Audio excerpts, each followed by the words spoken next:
और इस बीच एक और बड़ी खबर आ रही है। भड़काऊ बयान मामले पर दिल्ली में 2 एफआईआर दर्ज हुई है। एआईएमआईएम प्रमुख असदुद्दीन ओवैसी पर एफआईआर दर्ज हुई है।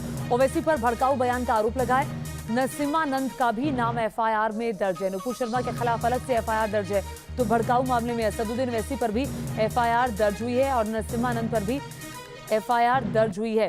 तो इन नेताओं पर भड़काऊ बयान देने का विवाद है जो लगातार पिछले कई दिनों से छाया हुआ है।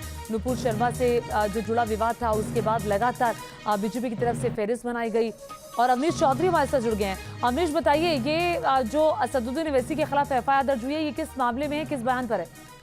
देखिए, दिल्ली पुलिस की स्पेशल सेल की आईएसएसओ यूनिट है जो खास तौर पर साइबर क्राइम और जो सोशल मीडिया पे जो हेट स्पीचेस पर नजर रखती है।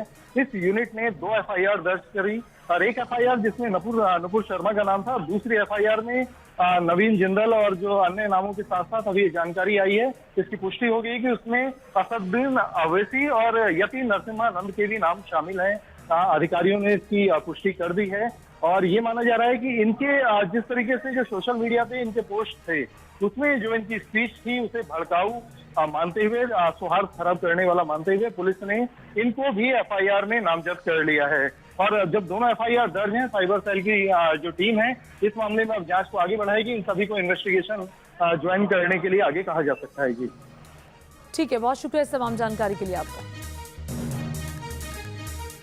तो आपको बता दें कि एफआईआर दर्ज हुई है एआईएमआईएम चीफ असदुद्दीन ओवैसी पर। असदुद्दीन ओवैसी पर भड़काऊ बयान देने का आरोप लगा है और सिर्फ असदुद्दीन ओवैसी नहीं बल्कि जो नरसिम्हानंद है उन पर भी एफआईआर दर्ज हुई है। हालांकि नुपुर शर्मा के खिलाफ अलग से एफआईआर दर्ज है और जो नवीन जिंदल है उन पर ये एफआईआर दर्ज है।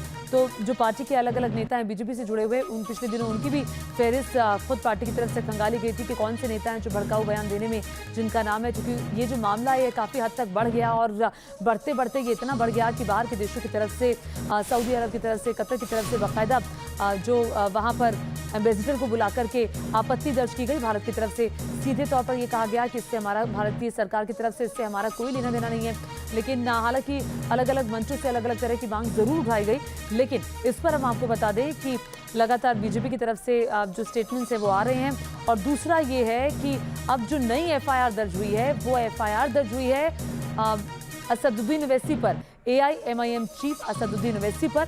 असदुद्दीन ओवैसी के कई सारे बयान हमने ऐसे सुने हैं जिसमें उनकी जो भाषा है वो आपत्तिजनक रही है, भड़काऊ भाषा रही है।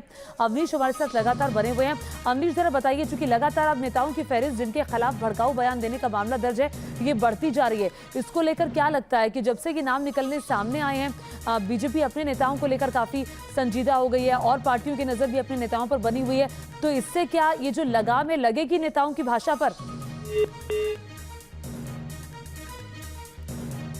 तो अमरीश के पास हम चलेंगे, लेकिन आपको बता दें कि अब 2 नई एफआईआर दर्ज हुई है 2 लोगों के खिलाफ, असदुद्दीन ओवैसी पर और नसीमानंद पर। और हालांकि नसीमानंद पर भी लगातार आरोप लगते रहे हैं कि जो उनकी भाषा है वो मर्यादित भाषा नहीं है और उनकी भाषा से, उनके बयानों से किसी एक समुदाय को ठेस पहुंचती रही है।